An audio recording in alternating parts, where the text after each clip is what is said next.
You can achieve everything society tells you to want: success, money, admiration, but you can still feel completely empty inside.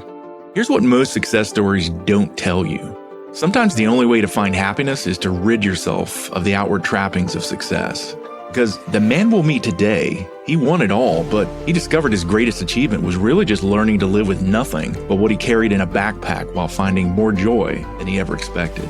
His name is Ray Martin, also known as the Daily Explorer. He's an entrepreneur, an award-winning business leader, coach, mentor, speaker, among many other things. And his mission in life is to really empower people to live authentically and bring more joy and happiness to the world. Ray, welcome to the show. Oh, what a lovely introduction. Thank you so much, Todd. That's brilliant. Oh, no worries. So Ray's in the UK, and I just wanted to tell you, Ray, I visited Uxbridge outside of London for about 10 days. Yeah. Okay. And had a really good time. It was the company I worked for. We had something going on in the area, so I was there for 10 days. Yeah. And really just enjoyed interacting with the British people. Oh, I'm glad to hear it. It was nice. Just a couple of things. One, what I really liked about this group is every day they all brought their lunches and they all ate lunch in the common area room together. And, that's quite a popular thing in British companies, I think. I like that. For me, it was like, okay, this is cool. And then there was a lady there who, she said, Todd, I'm going to make you a proper cup of British tea. And I said, okay, cool. So nice. Very pleasant people. But I really enjoyed my trip there. Yeah, super. Okay, well, let's get started. So can you tell us where you were born and about your childhood? Yeah, I was born in a tiny, tiny little town on the outskirts of London called Welwyn Garden City. And it was a typical little suburb that sprung up in the 60s to meet the sort of housing crisis in central London, which had been bombed during the war and stuff like that. And my parents were from the bombed part of London, and so they wanted to move out and create a bright new future for their family that they had just started. I've got an older brother, he was 1 year old. So they moved out to Welwyn Garden City, and I was born in Welwyn Garden City just about a year after they arrived. I went to school there, and it's the kind of place that I would think there's many places in America like it. You kind of, small town, you grow up there, meet your partner of life probably when you're there, and have your children there and never leave. That's one life story off the shelf. Or you finish your schooling and then you just leave and you never come back. It's probably one or the other of those. Maybe some shades, but mostly I'd say it was that. And for me, it was the second one because I really was excited about the idea of moving to London and getting involved in commerce and the whole razzmatazz of that kind of busy world. And I really was excited about that. So I had to leave Welwyn Garden City, which I did when I was about 17. Yeah, I did the same. It was a small town in Georgia here in the States. And it was like, I just ended up leaving, never went back. Yeah. Interesting. But so what activities did you enjoy as a teen? Oh, yeah, definitely sports. I love playing football. Any kind of sports, actually, but football the preferred one, and watching and playing. Loved movies, loved reading. I loved making models and kits, which I used to do. And my brother and I were very avid, very nerdy, but we were really enjoying called aircraft spotting in England. I don't know if they would what they call it in America. You're basically fascinated by airplanes, and you go to airfields to see the airplanes, and you make a note of their registration numbers because there are books that contain all the registrations, and you can collect the registration numbers until you've got them all. Wow. So we would sit at Heathrow during our school holidays for the whole day with our binoculars, watching airplanes land and take off. We loved it. My brother actually incidentally became an airline pilot. That's what he did for his work, his career. So he was really loving that. So that's some of the things. Yeah. When I was a kid in 6th grade, we took a field trip to an Air Force base in the area, and we saw these F-15s and all this stuff. So that was, I wanted to be a pilot. That was my plan at 18 years old. I'm going to go to the military. I'm going to do this, be a pilot. Once I got in the military and I saw how much the pilots had to work, I was like, no thanks. Yeah. I mean, I don't know if you know the place, but when I was last in America a few years ago, I'd read, as a youngster about Davis Monthan at Tucson in Arizona. Okay. The airplane boneyard or graveyard, I think they call it. I know. And I really wanted to go there, and you can go there and go on a tour, and which I did, and it was amazing because there's about 2,500 or 3,000 aircraft parked and all boarded up in the desert there, so they don't rust or deteriorate. But wow, what an amazing, incredible! It was like something out of a Steven Spielberg movie. It was really extraordinary, eerie, but weird. Yeah, that is cool. That's interesting, man. Something just popped into my head when I was in England in Uxbridge. There, we were out at dinner one night and talking to one of the British colleagues, and he was talking about his house, and he's like, somehow it came up that it was built in the year 1099, and I'm like, your house is older than my country. Yeah, right. 1099. That's nearly 1,000. Oh wow, it's like several hundred years old. It was surreal. That was very interesting. Okay, so what did you pursue after secondary school? And for Americans, that's high school. Yeah, we had the option of going to do 2 more years of study at school. They call that A levels in England. And then if you did that, you had the option to then go on to university, which is, I'd say, the most people did that. But I had a vision when I was a child, like when I was 10 or 11, something didn't make sense to me about the world. And I was growing up in the 60s, so the thinking has changed massively since then. So this doesn't really apply now. But when I was in the 60s, what I saw were adults who worked mostly in one company their whole life, and they worked really long hours and really hard in order to retire and get their pension so they could start really living the life they wanted. But most of them died within 2, 3, 4 years of retiring. Oh. And it just never made sense to me as a child that would be your life. And I used to say sometimes to one or two teachers, and certainly to my classmates, that doesn't make any sense to me. Why do people do that? Is that what we're supposed to do? And they said, well, what's the alternative? And I was only 10 or 11. I'd say, well, you know what I'm going to do as a young kid? I'm going to just get a job where I can earn twice as much money in the first half, and then have the second half of my life, say from 40 onwards, to go and travel and play. And that's what I'm going to do. And they say, well, how are you going to do that? I said, I don't know. I'm only 10. I have no idea what I was talking about, but I had this thinking as a kid, and then I totally forgot about it. But it came back to me when later on in my life, when I got divorced and my dad died, and that led to me taking the journey that I've written about in my book. That then I went, oh my goodness, I'd forgotten I'd said. It was as if it had silently shaped my life journey in the background without me even consciously realizing. Excellent. Yeah, and it's not an unrealistic goal. Work and save money and build up so you can retire early. That's not. But that's an adult's logic, and that's a kind of that is rational, and that's great. But I wasn't an adult, and I wasn't rational. I was just saying it because it didn't make any sense to just spend your whole life doing one thing and then die. Right, and I think most people feel that way. But and strangely now and today, you can get let go from a company, especially here in the States, and everywhere. You think you're going to work someplace. You have it. I'm gonna be here until I retire. No, then they let you go, and it's that psychological contract has been ripped up for at least a decade now. It has. And then when I was in my mid 30s, I've been in the tech industry for my whole career, and just in my mid 30s, I started seeing my colleagues. They would hit their 50s, right, and they would get laid off, and it was to me that was like I'm not gonna. And here's the devastating, tragic thing is a lot of them just didn't have any money. So they would end up losing everything, and then they can't find another job because of their age. And it was, so I saw that, and it was like, I don't want that for myself. So it's time to save money. But So when did you become an entrepreneur? Yeah, I did. This because of that thinking as a child, when I was 16 and my education come to an end, I didn't want to continue with further education. I wanted to get into the world of creation and work and business and start learning straight away about business. And so I took a job at 16. I worked for one of the big banks in England. Excellent. To start learning. And that's what I did. And I worked for a year there. Then I joined a kind of really interesting organization in sales for a couple of years, learned about sales and building customer relationships.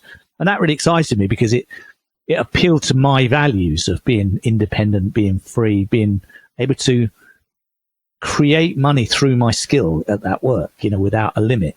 And that really did appeal to me. And I did that for a couple of years. And then I joined an organization which was extremely forward thinking and progressive. I don't know how lucky I was to find it, but the owner of that company used to say to a lot of the young ones, I was in my 20s, you're never going to become truly wealthy on a salary. You can only build wealth if you're prepared to step out and create an organization and take that risk and grow it and build it. You can be well off and comfortable on a salary, but you'll never be truly wealthy. And I saw the wisdom in that somehow. And it really challenged my thinking, but I saw it and I thought, yeah. So about 8 or 9 years later, when I was in my early 30s, I quit that job and I said to myself and to my employer, this is the last paid job I'm ever going to have. I promised myself I am only going to create my own money from this day forward. And 30 years later, Todd, I am still in that place and I've never let myself down on that promise. Excellent. So that's when it started. What a great story. That is cool. Yeah. So the company you founded did really well. Can you talk about those successes and compare and contrast that to what was going on in your heart and mind at that time? Yeah.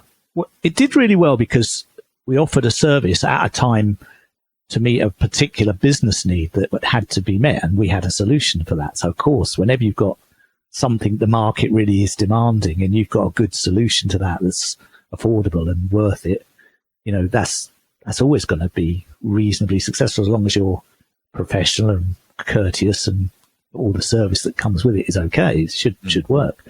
And because me and my business partner, we'd worked for about 10 years in a company that offered similar services. We could see all the flaws and shortcomings of how we delivered it in that old organization as employees. So we knew exactly what to do to improve it and innovate and make it more attractive to clients. It was really clear and easy to see. And so I didn't have any doubt. But when I sat down with my business partner, we wrote the plan for that business we wanted to launch. She said, what would be really the measure of the success of this for you? And she thought I was going to say X million pounds or this much profit or something. I said, well, I could sit down one day and say, I am truly proud of this business and it reflects everything I believe in. And that's what I said. That's a great goal. Yeah. And so for me, creating a company was about creating an environment to invite people into to work in which they lovingly and kindly got the kind of inputs and support to grow and develop personally whilst delivering a high service to clients, of course, and to make money for the company. But the primary goal was as a greenhouse for growing people. What? That's great. And so that was always my goal. And that's why I'm work as a leadership coach. And that's why I was always fascinated with what makes humans grow. Yes. For myself and for others. And I'm still fascinated with that. And I'm learning all the time, of course, even though when you're in your 60s, you know a lot. You never know it all. So. Right. It's always in retrospect. I look back and I'm like, man, I wish I'd known then what I know now. Yeah, exactly. And so I had this vision to be a place where people would be proud to work. Because when I think about the companies I deal with myself right now today and the poor service I receive from virtually all of them, when I talk to the people that work in those organizations, I don't feel any sense from those people that they're proud of their jobs or they're proud of where they work. I think they really just sort of tough it out and tolerate the job for the salary. And that's just not how it should be, in my view. I agree. Yeah, I mean, there's so many lessons there. First off, you had a mentor, someone that took time to say, look, if this is what you want, I recommend this. That was great. And then it's like you learned along the way what good looked like, what it didn't look like. Yes. And then when you started your company, it was all about the people. So yeah, exactly. That was a recipe for a successful business. And in about 5 or 6 years into the life of the company, I was picked out by the Daily Telegraph, which is a broadsheet like the New York Times in England. And I received the Business Leader of the Year award for 2002 because of the work I'd done. Right. Wow. So I sort of was, very happy, of course, but it gave me a confirmation signal that I had achieved what I'd set out to do. Nice. That's what that did. And so it was a weird thing because that was really the beginning of the end of that phase of my life. Right. But I didn't see it coming. I didn't see it when that happened. Right. And so that was the mountaintop, the pinnacle. That's right. The mountaintop. I was 42 years old. Wow. And then now, what was going on in your heart and mind at the time? What was going on in my heart and mind was, being a CEO isn't all it's cracked up to be. There's a lot of parts to this life and this role that I don't enjoy at all. Mm. There's some bits I like. I like the bits working with clients and the front edge of it, but a lot of the finance, legal, selling, and all of those things, I could do them. I was competent to do them. I had to do them because I was responsible for the salaries of all the company. So it was okay. But I thought, you know what? This isn't feeling like I'm really born to do this. And I never could know what am I meant to be doing with my life? I just carried on doing this because my business partner was the woman I was married to. She was responsible for all the project delivery in the company, and she was my wife. And so I loved her and wanted to support her and keep the thing going. Mm. But there was a sort of nagging feeling of, I'm not on my center line. I feel like I'm living someone else's life. That was the feeling. And I'm not sure what my life would be if I was true. Mm. And it all came to a head one day when, about 8 or 9 years into the company's life, my wife came back from a business meeting and suddenly announced, I'm leaving you and I'm leaving the company. Oh, no. And it was really sudden. It was really shocking. But looking back now, all these years later, it was the best thing that could have happened for me. Okay. Because it forced me to take ownership for that inner world and go, I'm going to lose all this now. It's all going to go. Mm. And I now have to determine what my path is. And so circumstances sort of forced my hand a bit, but also my father got very ill at the same time as this was going on, as if that wasn't enough. And he died shortly after that. And oh, no. So within 3 or 4 months, my dad had passed away, my marriage was ending, I was out of my home, and the company was going to be changed irrevocably. And it was colossally difficult to contain it all. And I kind of spiraled down into a bit of a depression for a year, to be honest. I understand that. Yeah. I imagine it affected your health too. Yeah. I just was unmotivated, couldn't go out, didn't want to see anyone, felt uncreative. All the things I had been before had just gone out the window. Oh. And my best friends sort of rallied round, and one of them said, why don't you go on a 6-month sabbatical? Why don't you try and make sense of this, reflect on it, maybe get some new wisdom and insight from life somewhere else, not in London, but somewhere else. Mm-hmm. And, see what that brings and see how that helps you set a new path from here. Yeah. I thought that's quite a good idea. There was nothing to be lost from that. Yeah. So I set my life up to do that. And, as you know, and quite a lot of people know, the 6-month sabbatical did not go according to the plan I had in my mind when I left. Some weird things happened, and I ended up living out of my backpack for 14 years. Oh, my word.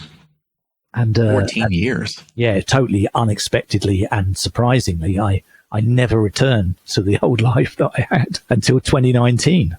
Oh, my word. So you decided on a 6-month sabbatical. I did, yeah.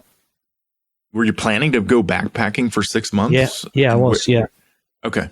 And was it living in hostels and stuff like that? Yeah. But I was going to Asia, to Thailand and Cambodia and Laos and places in Asia.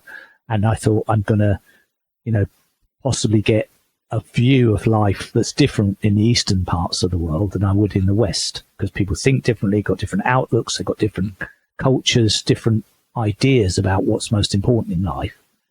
Okay. And I wanted to tap into a lot of that because I'd spoken to 1 or 2 friends who'd traveled that part of the world, and they told me how rejuvenating it had been and how much it had affected their thinking. And I was really kind of inspired by that. So, that's good. Yeah. And then I met someone in London, a woman who I liked, who was also going to go traveling around Thailand and Asia and go to Australia after a year. And so I said, and we cooked up a plan to go together, basically.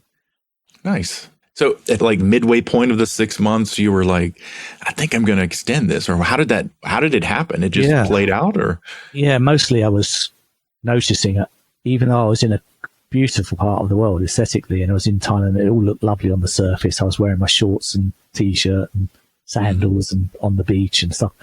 Inside, I was really agitated, feeling a lot of guilt and shame about being a terrible husband who failed at his marriage. Scared about the future, anxious about what was coming next, and all of those things. And I authored a set of 10 guiding principles after about 3 or 4 months to help me have a kind of safety rail to lean on. Okay. And I made sort of 10 kind of principles that I would follow in order to be psychologically safer.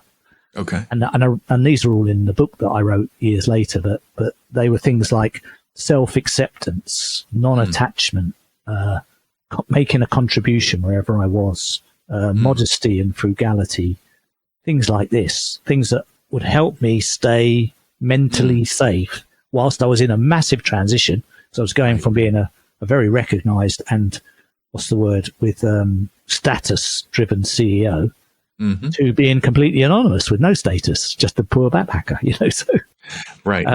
So I was in a huge transition, and then I met a traveller after 5 months who could see me in this agitated state, and he said, one thing I think you could do, Ray, would really help you. We go into do a Vipassana retreat. And I said, what is a Vipassana retreat? I never heard of it. I didn't even know what that was. What is that? What type of retreat? It's a Buddhist word, Vipassana.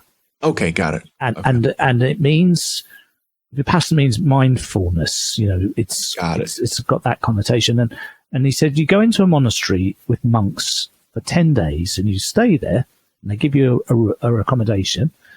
And you just meditate in silence every day with the monks. And once a day, they kind of do a Buddhist teaching for you to help you understand how your own mind is working and how it causes suffering and how your thinking drives a lot of your decisions, but it's not really that reliable. And, it's a chance to observe and learn about your own mind.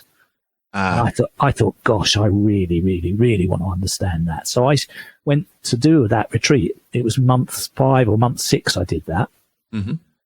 And when I came through those 10 days, which I never thought I'd make because I'd never been silent for more than 10 minutes, I was just absolutely gobsmacked at how my mindset had changed. I felt like, when you shake a snow globe of a souvenir, you've been on a holiday and you shake the globe and all the stuff's flying around inside.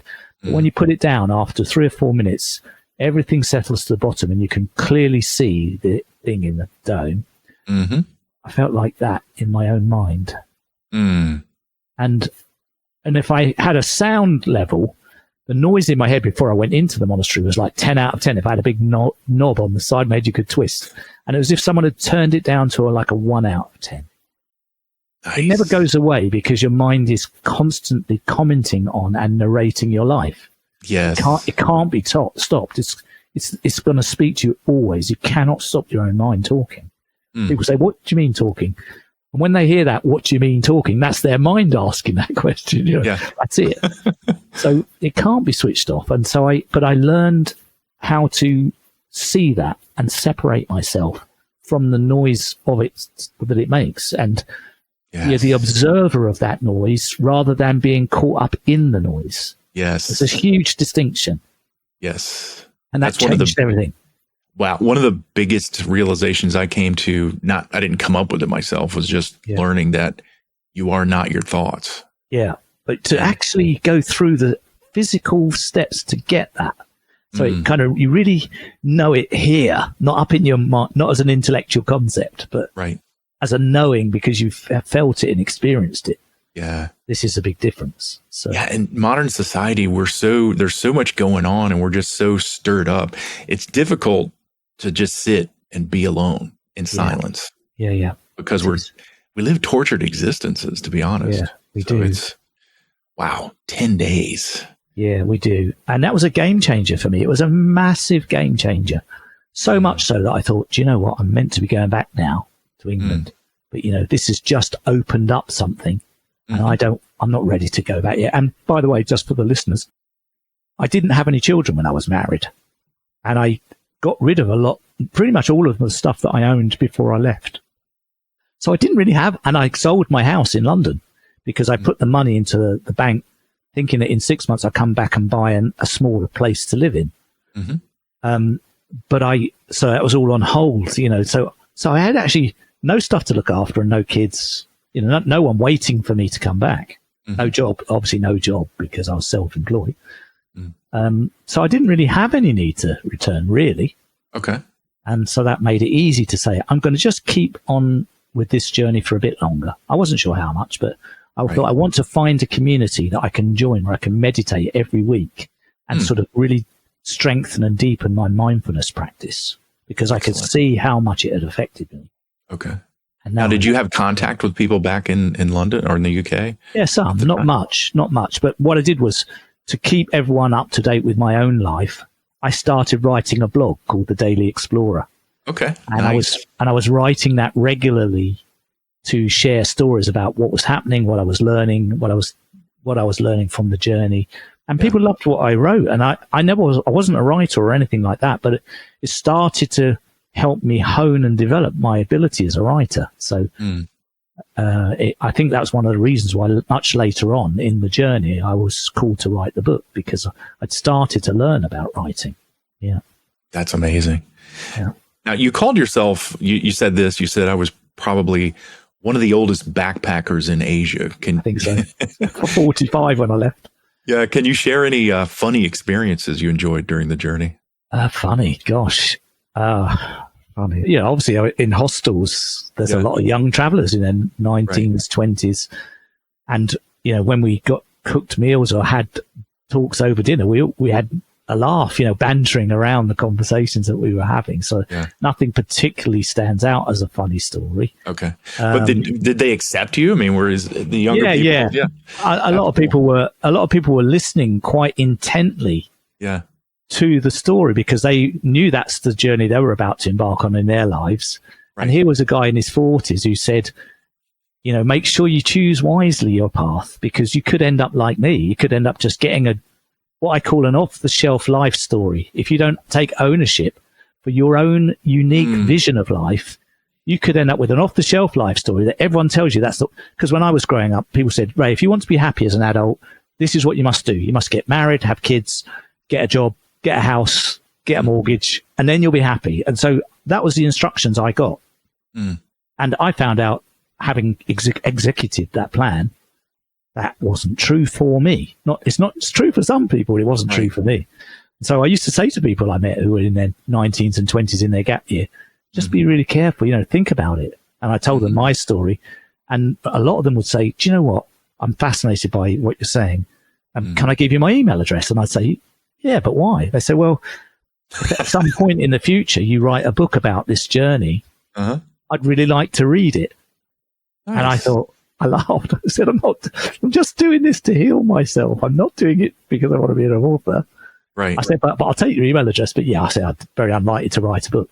But after 5 years of being on the road, I had about 100 email addresses that I'd collected.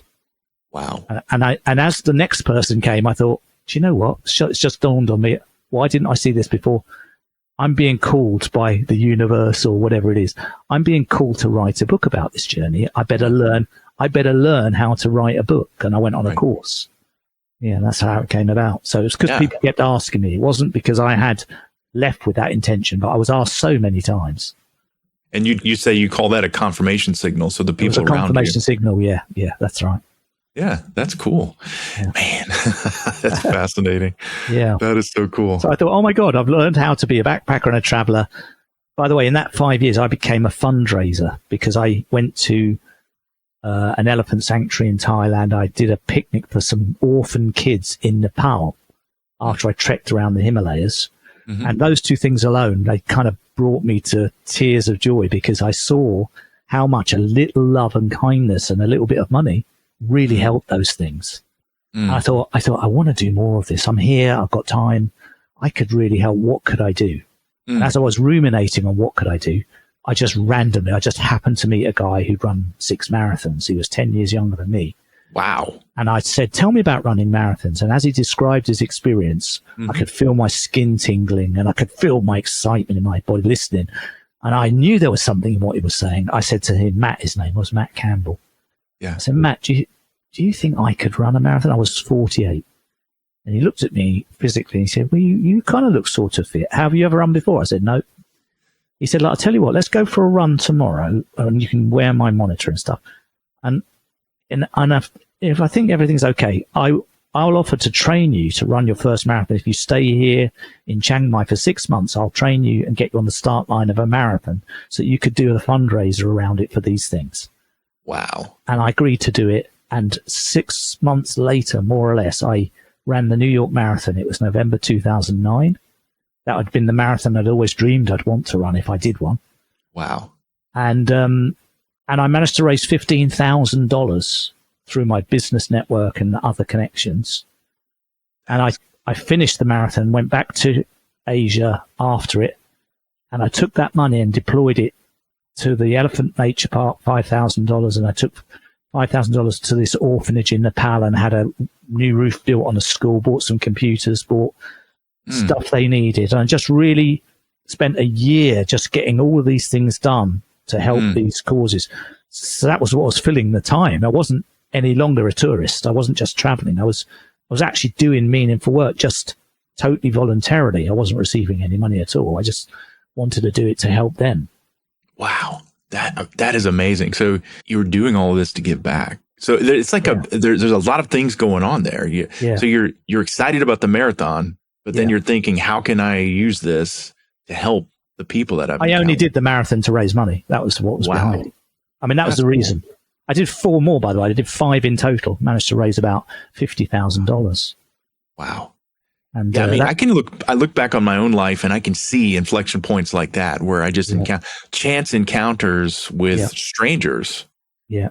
That really just, nothing major happened coming out of those meetings, but it was like, I can see those as inflection points. Yeah, that's a good one. That's exactly it. So it's, that's amazing. So what places, that first 6 months, where were you? When I was training? No, I'm sorry. The first 6 months, I was mostly, majority of that time, traveling around Thailand. Okay. Did a little bit of traveling in the neighboring countries, but mostly in Thailand. Okay, excellent. And you spent your time in that area for the whole 14 years, or? No. I liked the city of Chiang Mai, particularly liked it there. It was just a lovely vibe and really very inexpensive place to live. And the quality of life's good for the cost, So I really liked it. And there are some wonderful travelers there, with some really open-hearted, kind, foreigners living there. So it was a place where you could, keep on your personal growth path and get support for that. And I found a Thai family who had a couple of guest rooms at their house. And I was able to take a room with them, and they befriended me, and I just felt really at home there. Even though I wasn't at home, I felt really at home there. So anytime I left some of my stuff at their house so I could come back to the room I was in. So it became a sort of base in Asia for me. And in those 14 years, I'd say I probably spent about 4 or 5 years in Thailand. Okay.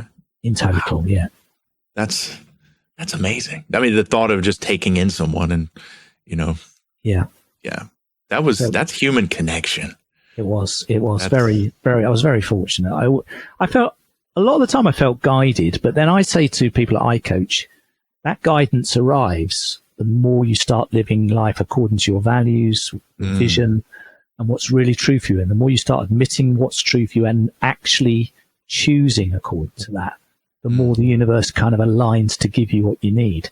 Yes. When you're not living true to those things, life's an effort, and it's really hard to make one step forward because you're sort of pushing against what you think you want because your thinking's out of alignment. Yeah. Well, let's dig into those things. So you found this new mission in life. Yeah. It sort of emerged for you. Yeah. And you used that phrase, confirmation signals, as a navigation tool. Yeah. That's where I learned it as an aircraft pilot. That's where it actually came from. Okay. Yeah. I'm sorry, you were a pilot as well, or you learned it from a pilot? I was a pilot, yeah. That's cool. So confirmation signals, so explain those. So when you're in the cockpit of an aircraft, or at least when I trained, they didn't have GPS. It was quite a long time ago. So you were navigating using charts in your lap and looking for things on the ground, etc. So the only aids that were available were things called VORs, beacons on the ground, which emitted a radio frequency. And so if you were flying from, say, London to Birmingham Airport has a VOR at the airport, which emits a specific frequency. It's in the book. It's got digits, and you tune your instrument to the Birmingham VOR, and the needle in your cockpit starts pointing towards it because you've tuned it. That is fascinating. And then you fly in the direction of the needle because it's pointing to that beacon. So everything's fine as long as you have selected the beacon you actually want. Because if you select by just mistake let's say Birmingham is 124.8, but you select 124.7, thinking that's that one, but that's actually in the opposite direction, it's somewhere else. You're then flying the needle to a place you don't want to go. So to avoid that scenario, there's a Morse code signal in your ear. When you press the button, you get an audio confirmation in Morse code that you have the Birmingham beacon. It's unique. If it's not the unique signal that beacon has, you've chosen the wrong one.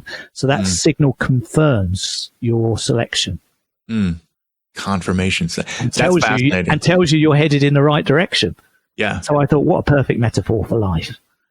Yes, because and James and I, as we came up with the name of our podcast, and if you look at our artwork and stuff, it's a map and a compass. And so I was infantry in the Marines, so we did land navigation with a compass and a map. This will make sense to you then. Yeah. So what you're saying, I'm like, okay, that's how pilots did that. That's cool. Yeah. But so it's talking about the cluttered path, though. I mean, it's like you do map out your way, but then along the way, it doesn't look like the map. And it never does. Yeah, and you're encountering all these obstacles along the way, and then the mission becomes, how do I navigate this path that I'm on? Yeah, and how do I get around the obstacles and taking offsets and things like that? But wow, that is fascinating, man. Confirmation signals. And so when that enabled me to say, okay, I'm facing this decision on this uncharted journey. I've been invited to do this, or I'm getting called to write a book. How do I know that's the right decision for me? Okay, well, here's a literary author who's advertising a 5-day writing course in Chiang Mai. Let me test this out to see if it's right. I will contact her and I'll ask her 2 questions, and depending on the answer, it will confirm it's wrong or it's right.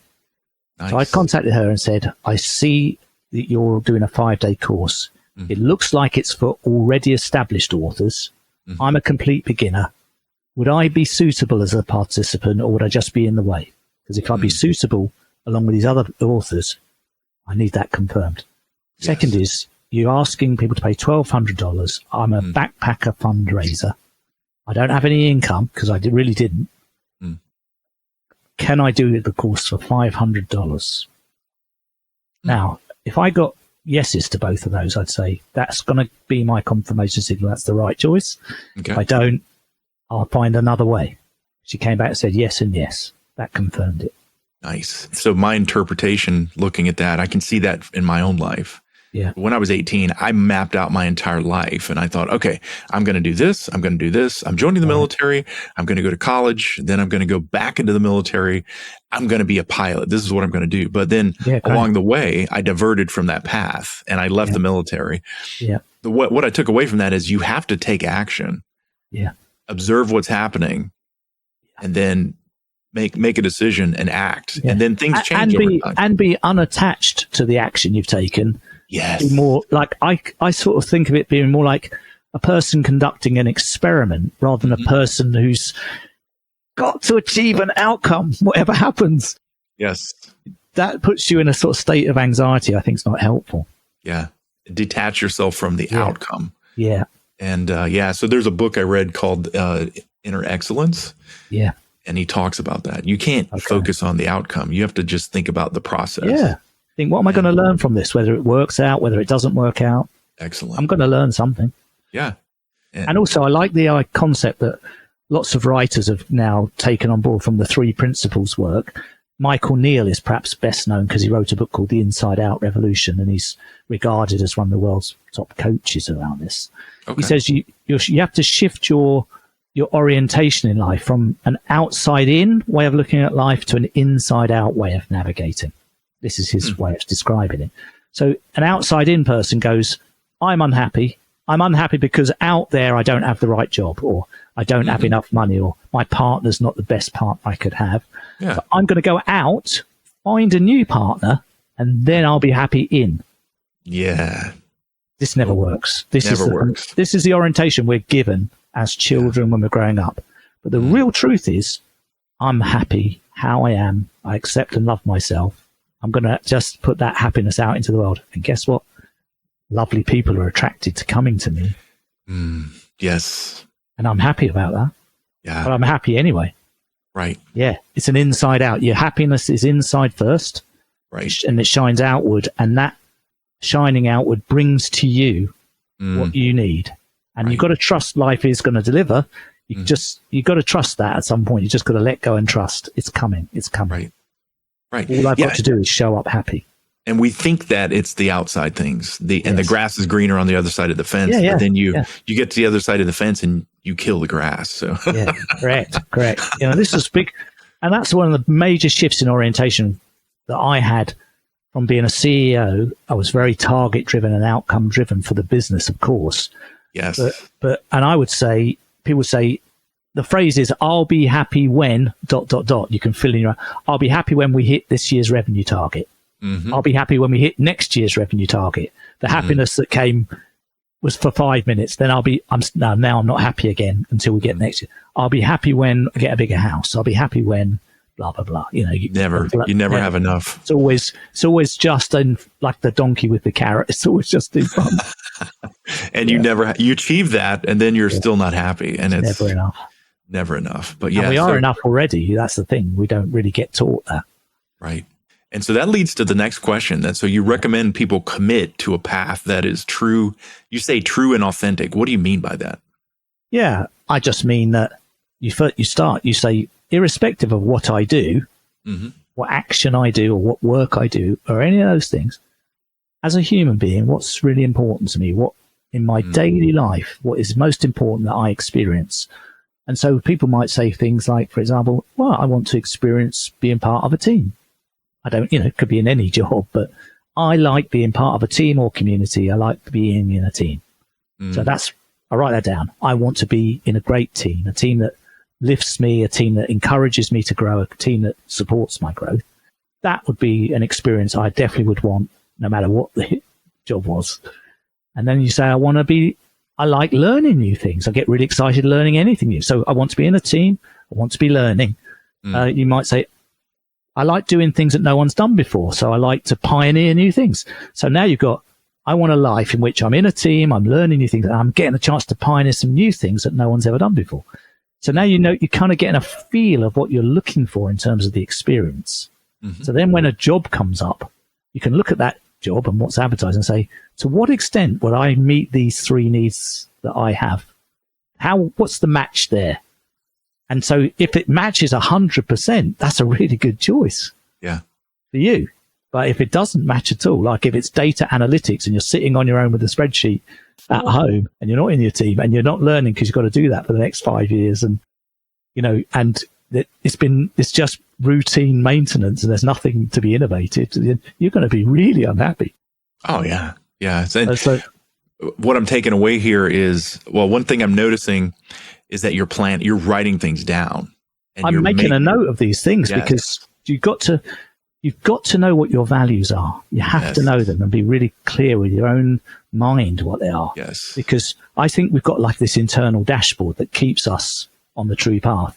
One is values. One is vision. What is the vision of the life that I'm trying to author? What does that look like? Not just my work, but my work, family, children, contribution to society. It's all in that vision. Right. What does that vision look like? And am I constantly moving towards it, or am I moving away from it? So values and vision. Purpose. Why do I wake up in the morning? What am I here? What's my presence on earth meant to be for? What's the reason I'm here in this incarnation? That's one. One is beliefs. What are the beliefs I hold that really empower me? Like, for example, I believe it's really good to be generous. That's a very empowering belief, and it always adds when you act out of it. But I believe there's just I don't have enough money to even give anything. That's a limiting belief. That's going to restrict your thinking. And then the last one is, what are the forces that drive me that I'm not really consciously aware of? And and those ones are the same for all of us, for you, me, and everyone. They're things like the need for belonging, security, the need for recognition, the need for, variety, things like that. Right. So those are the 5 things on the dashboard. Now, that means that once a week or more often, you've got to sit and make time to reflect on yourself. Let me score myself on those. Where am I? To what extent am I meeting all of those 5 things on the dashboard? And where do I need to make changes? Where do I need to pay a bit more attention? Where do I need to improve? Yeah. What do I need to shift here? Yeah, most of us have a check engine light on our dashboard, and we ignore it. Yeah, right. So that's like a personal check-in. And I'd recommend at least 20, 30 minutes of reflection time a week for someone who's busy. Yeah, so good. Yeah, most of us are just reactionary. Life is happening, and we're just being carried along by whatever is in the river bumping into us. So it's exactly. And what I've just described to you there is like, I've got my editors, when I wrote the book, asked me to write what would be my 6 rules for a happy life. So I wrote those in the book. And the first 2 were develop a strong core of self-awareness. So that's creating the dashboard. And the second rule was take full ownership for everything that happens, because even though you've got an understanding of your values and you've got a vision, other people will take actions that you don't like or are not in your plan.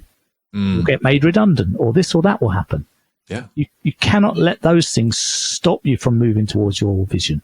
You've got to find ways of overcoming that. And so the third rule, which is becoming your own observer, is really vital, which is, pay attention to what your thinking is. And if it's limiting what your choices are, maybe shift the thinking and change your thinking a bit to unlimit yourself, Yeah. And so that I've explained that in a much more depth than I can do in this conversation, probably. Right. Yeah. So now you're teaching others what you've learned. You've written the book. Now, how did it come about that you decided to become a coach? Well, when I was a CEO and I won this award, it was highly publicized in the papers. And so I started receiving telephone calls asking from other CEOs and other leaders saying, whatever it is you're doing with your company, with your people, could you share with me what you do and tell me what I should do? Right. I wasn't a coach formally then, but I said, I can make some time to sit and take you through some of that if you want. And so and with my management team in my company, I have a very collaborative style, and I'm very coaching in my style. So I would, even with my managers and in the company, I would say, where are you trying to get to? What's most important for you in terms of your growth this year? What would be a milestone you'd like to achieve for yourself? And they'd say that. And so I'd then be saying every month, how are you getting on with that? Are you making the progress you want? What's getting in the way for you? How could you overcome that? What would help you? So I had a very coaching based approach anyway as a leader. Yeah. And so I just thought, you know what? I just really want to focus on this. I don't want to own and operate a business. I don't want the responsibility of having to pay salaries every month and run the company and own it. I can do that, but it's not me in my element. It's not me at my absolute best. Just want to focus on the parts that really light me up and discard the rest. Excellent. Yeah. One thing that strikes me here, the coaching emerged for you because people started asking rather than you. Honestly, a lot of people have appointed themselves life coaches. So well, if you're out of work and you need money, you do what you need to do, don't you? So so it's interesting that I see a lot of stuff on LinkedIn out there where well, now these days, because that psychological contract of a job for life is gone, we are seeing huge numbers of people now are self-employed and trying to make that work. They've got kids and families to look after, and it makes sense. Right. They have to find a way. Yeah, so I'll leave that one alone. But okay. I'll just say this: there's a lot of people that they're working their day jobs and they have a dream of becoming a life coach, but they haven't done that step of observing themselves. Yeah, that's the most valuable part. Yeah. Do I have this skill? And are there people around me that are confirming this and saying, yeah, you should do this? We started the podcast. This was after years of people saying, hey, you should, blah, blah, blah. Yeah. And I got those confirmation signals along the way. Now, who knows? Nothing may ever come of it other than I'm really enjoying these conversations. Who knows? Yeah. Yeah. But Great. there's value in that alone. And I'm not thinking about the outcome here. No. Although I do, sometimes I do think I would like for this to be the only thing I do in life, but I'm not attached to that. So man, this is fascinating. But for me though, as a 9-to-5 employee, my perception is that most of these C-suite execs, they're really just hiding behind a facade and they're just trapped in other people's expectations. So you came from that space. Is that your perspective as well? Yeah. Yeah. A lot of it is, you just got this drive. I have to prove to my parents I'm good enough to be doing this or something. I'm not sure. It's different beliefs for everyone, but that's why I think digging in to ask oneself, what are my beliefs and which ones limit me and which ones really actually serve me and help me grow? Because if you're being driven by some of these beliefs, they're just going to hinder your progress and development. And I kind of liken it saying you're climbing a ladder, but your ladder is resting against the wrong wall. So you just want to make sure your ladder's against the wall that's yours, the one that you're actually trying to climb. You may need to get off that ladder. Or move it to a different wall at least and put the effort in, because you always got to put the effort in. Yeah. But make sure you pick the wall you really want to climb. Right. And is the effort you're putting in aligned with where you're trying to go? Yeah. And, aligned with who you are. Yeah. Absolutely. And, I think I've been very fortunate. I want to be kind, to the listeners. I don't want to say, and everyone's trying their absolute best and working with the limited awareness that they have. So no one's doing anything wrong. It's just that when you get new data, even if it's about what goes on in your own head, when you get new data to look at, it can change your perspective and can change your orientation. But you've got to be willing to go and digging for the new data inside your own thinking. Right. No one's coming to do it for you. Yeah. Just opening up a little bit about myself here. I've spent a lot of my life bitter and resentful about circumstances. Right. And things not working out the way I want them to. Yeah. But what was missing was that the self-awareness, just sitting down and settling my mind and thinking, where do I want to be? What do I believe? What are my values? And so conversations like this with you, Ray, have been so helpful for me. So thank you. You're welcome. Thank you. It's good. But, and I'm just thinking, I'm thinking of people in my life that are just faced with this right now, just sitting back, and life has just happened to them, and they're feeling trapped and they're feeling isolated and they're feeling like it's just not worth it. And I mean, that's why the suicide rate is just epidemic proportions, especially among men. It's So it's completely valid to feel that way. Yeah. And if I meet someone who feels like that, I ask them, what is the thinking they're having that's driving those feelings? That because it's a think, feel, behave world we live in. Our behavior is driven by how we feel, and how we feel is driven by what we think. It is that order. Yes. So if someone's feeling bad, it means their thinking needs to be examined. They have to be willing to look at their thinking. There is no other way of shifting that feeling to a more positive, more encouraging, more empowering feeling. There is no way of doing that if you're not examining your thinking and being willing to let go and change your thinking. And people say, well, you can't just change your thinking. You can. You can actually do it. Yes, you can. There are ways of doing that. Yeah. Yes. I literally just had a conversation with a psychotherapist, and he said it's independent of age as well. It is. It is. So the old dog, new tricks thing is not true. Exactly. We choose our thoughts just like we choose something off the menu in a restaurant.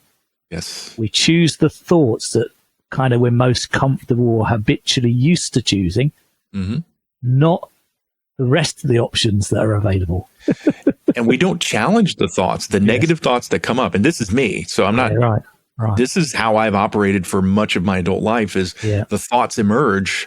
I don't challenge them. I accept them.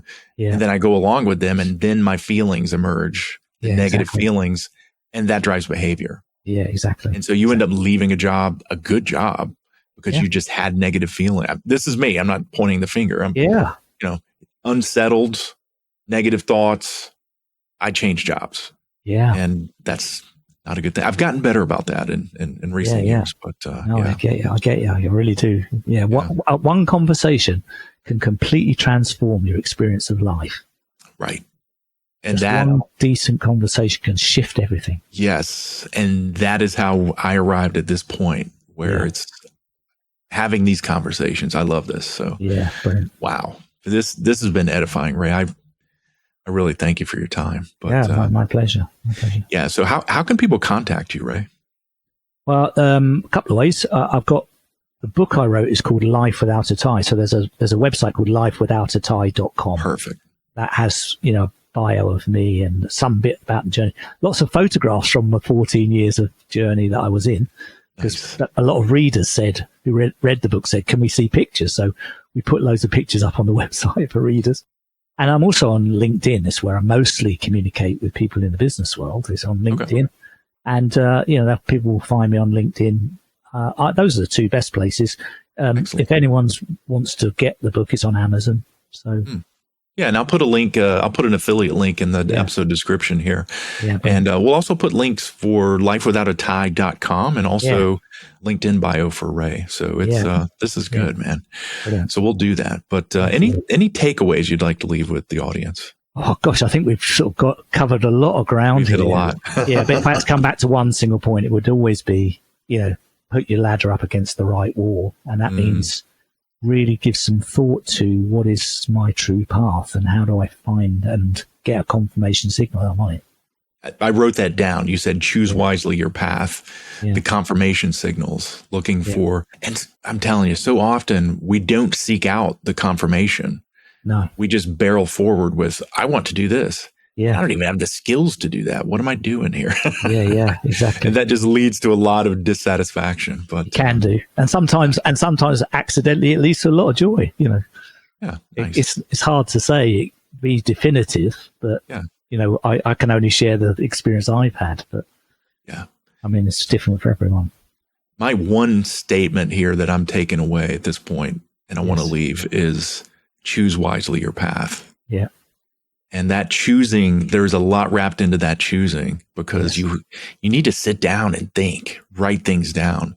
Yeah. And that choice becomes an informed choice that aligns with who you are and where you want to be. So choose wisely your path. So brilliant. So thanks so much for listening. And if you enjoyed this episode, please consider leaving a review and share it with your friends. And until next time, we'll see you on the path.